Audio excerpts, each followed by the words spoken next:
In this segment, I'm going to introduce phrase queries, which in practice have been the most important kind of extended Boolean query, and then examine how you need to extend our inverted index data structure to be able to handle phrase queries. So very often we'd like to query not only for individual words, but also for multi-word units. Many useful things that we want to query on are multi-word units. So information retrieval is a multi-word unit, or many other things like organization names, Stanford University. So what we want to do is have a mechanism where we can say, let's match these pair of words as a unit. And the syntax that's standardly used in modern web search engines is to put it in inverted quotes like that. And so if we have that kind of phrase as a query, then what we're going to say is a document that says, I went to university at Stanford, doesn't match that phrase query. So this notion of putting things in inverted commas has proven to be very easily understood by users, something that information retrieval system designers generally lament is that when people design advanced search functionality for their systems, that almost nobody uses it. Just a few people like me and other academics and people like that. But regular users just don't use it. And really, this notion of phrase querying is sort of the nearest thing to an exception, that it is fairly widely understood than used.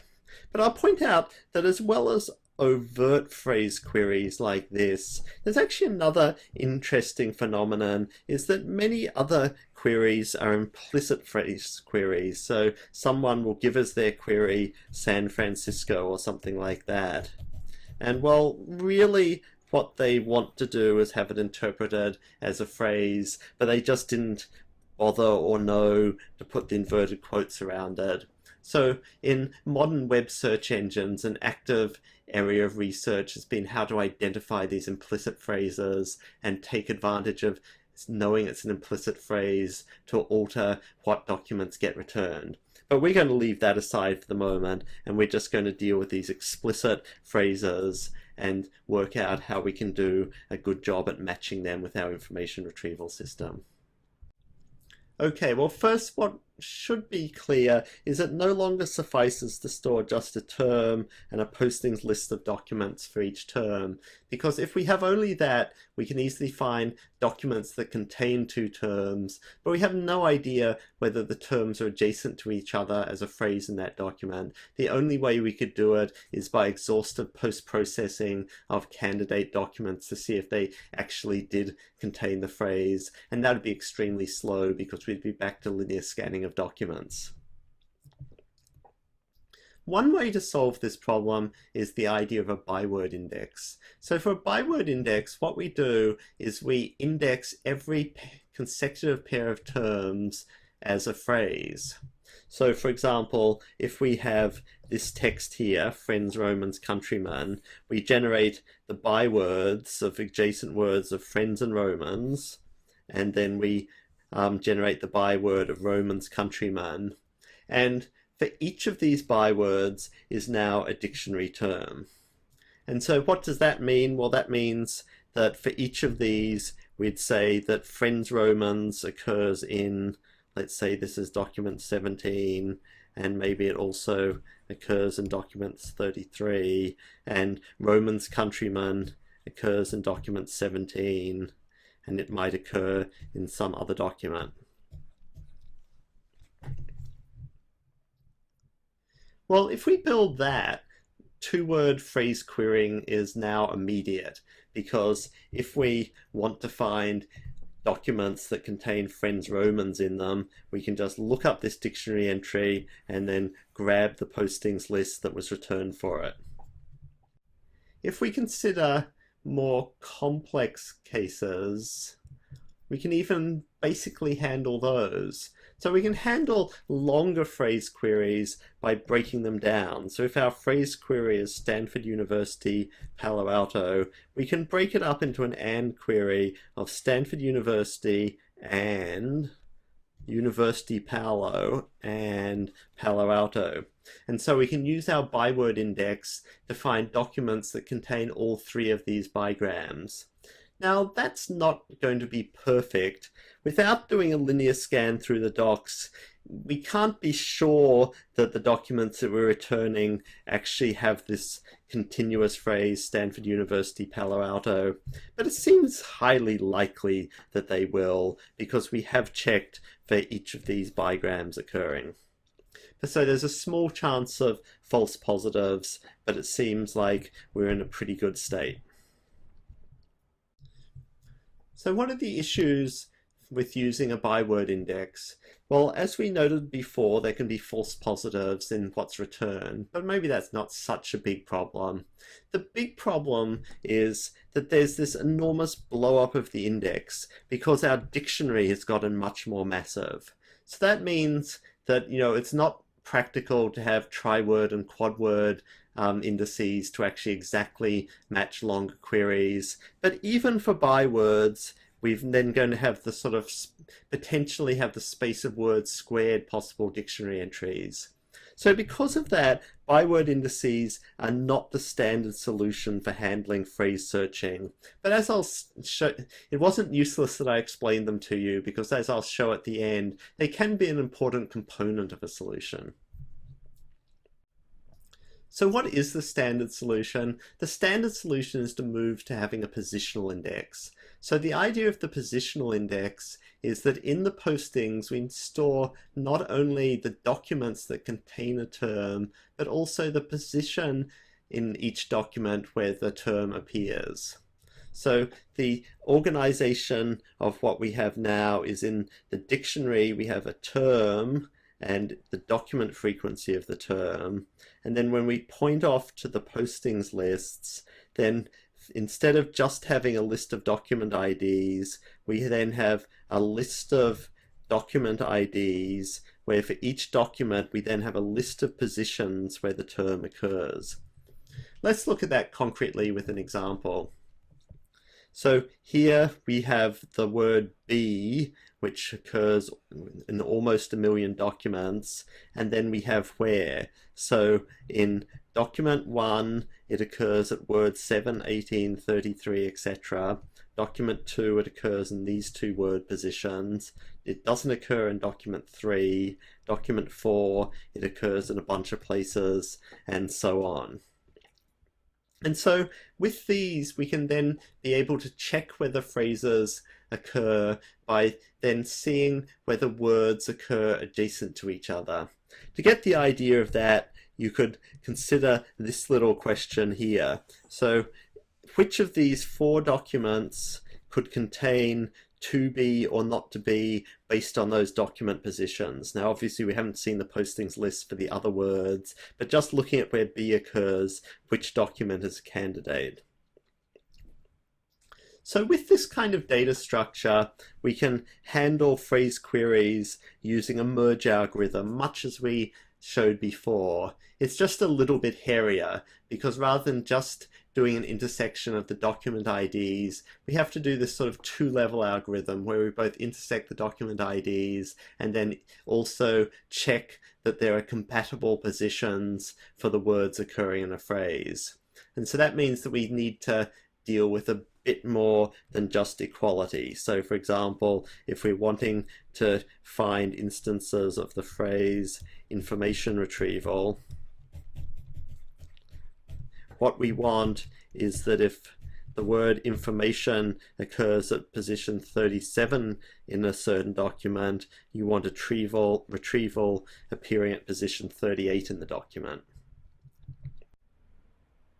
So going through that in slightly more detail, to process a phrase query, what we do is, so let's assume our phrase is to be or not to be that we want to find in inverted commas. So we get the postings lists of each of the individual terms, and then what we're going to do is we're going to progressively intersect them. So if we start off with the to be, we're going to start at the beginning doing postings merge, and we're saying, well, document 1 can't be a candidate because it doesn't appear on the other postings list.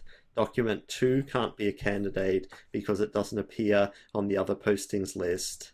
And then at this point, we've got to document 4 and the doc IDs match. But then at this point, with the positional query, we have to recurse and then do another merge algorithm for the positions within the postings list. So we start here and here, but this time, rather than a quality check, what we're wanting to see is, can we find a place where B occurs with a token number 1 larger than 2? So we'll again step along and we'll say, well, here's one candidate, 190 and 191, and here's a second candidate, 429 and 430. So those will be 2 candidate matches inside document 4, and so we'll be returning both of those candidate matches separately, because we're actually finding the positions in documents where our phrase query is matching, and that we'll need to refine with the other query words coming up ahead. At that point, we then revert back to, oh wait, no, sorry, I'm wrong. There's one more candidate. Sorry, there are 3 candidates here, right?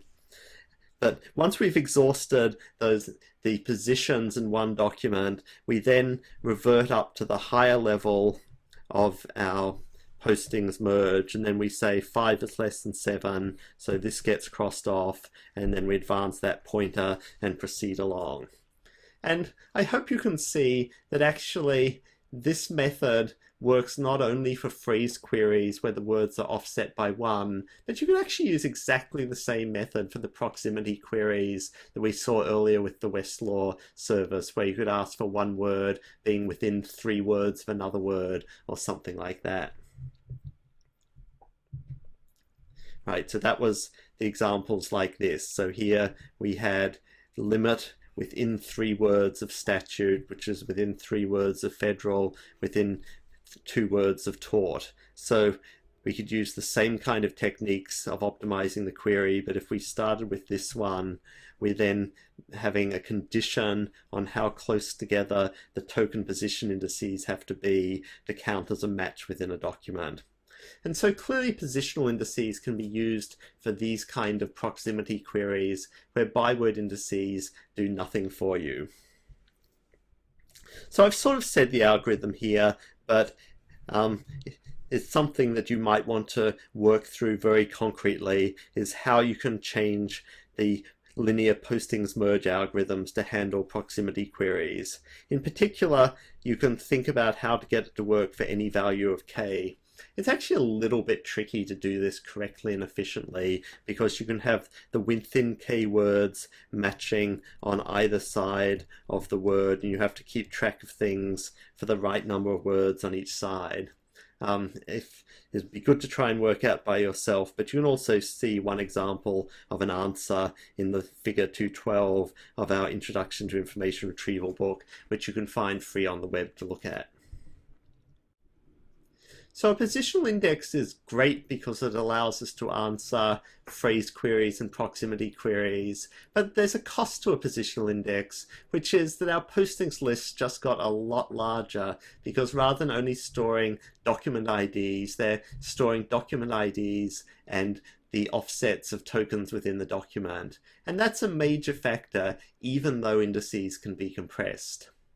Nevertheless, it's now completely standard to use a positional index because of the power and flexibility you can get from handling phrase and proximity queries.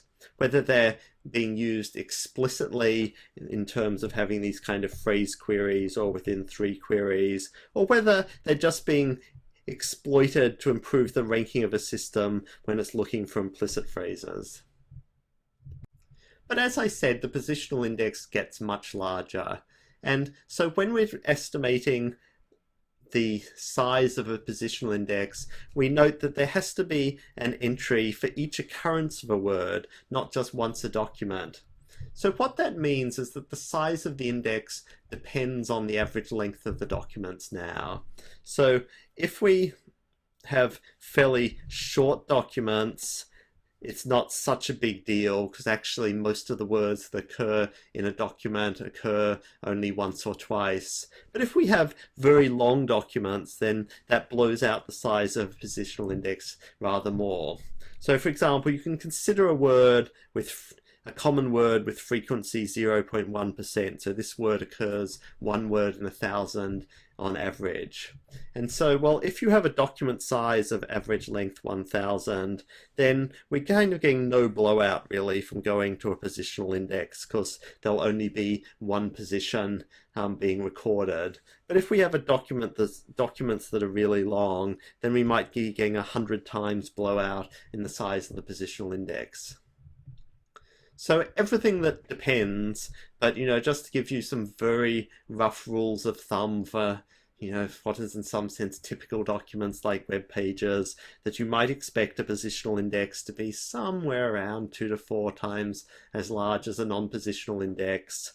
And in particular, the size of a positional index remains smaller than, but starts to approach the volume of the size of the original text. So heading to sort of a third or half the original size of the text that's being indexed, which is much larger than in the case of a non-positional index, where it might be down to something like just 10%. So having an IR system doesn't actually take a lot more space than storing the text in the first place.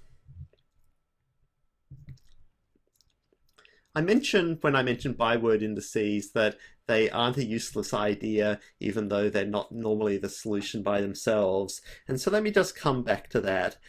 These two approaches can be very profitably combined. So if you look at the query stream of high query volume services like web search engines, there tend to be some queries that keep on turning up again and again and again. So things like person names of popular people. Well, if we just treat those as just regular postings list intersection, or the positional phrase query posting list intersection, what we'd have to do is keep on doing this intersection over and over again every time that someone sends that question. And it's bad for cases like Michael Jackson. It's less bad when you've got rare names like Britney Spears, because presumably their posting lists are much shorter and the intersection is roughly the same as each individual postings list. Doing this intersection every time is especially bad when you have common words, like if you're searching for the band The Who, that what's going to happen is you're going to retrieve 2 enormous postings lists, do the intersection of them, and end up with a very short postings list for this phrase query. So in a paper from a group in Melbourne that's a well-known information retrieval group in 2004, they investigated a more sophisticated mixed indexing system. So in this, what happened was that for common phrases, like these examples, they did build bywords and index the bywords, where for rarer phrases, they were done by a positional index. And so what they were able to show was, with a typical web query mixture, you could execute it in 1/4 of the time of the positional index alone by making use of also having indexed some bywords, but at the cost of only taking 26% more space than having the positional index alone. So that makes it look a fairly appealing trade-off to augment a positional index with common bigrams. And well, one model of doing that is to do it as here, where you work out in advance the common bigrams and then index those in your standard inverted index. In practice, what happens a lot in modern systems is that people try to do this a bit more dynamically, so that they keep a cache of commonly being queried phrase queries, and that what the result of the postings list intersection is for each of those. And so that's like having added those bywords to the inverted index, but done a bit more dynamically. Okay, so that's introduced what's the most useful extension to the classic Boolean retrieval model, which is having support for phrase queries. And we introduced a method for handling those, well, 2 methods, but in particular, we looked at positional indices, which can handle phrase queries, but also the proximity queries that we saw earlier.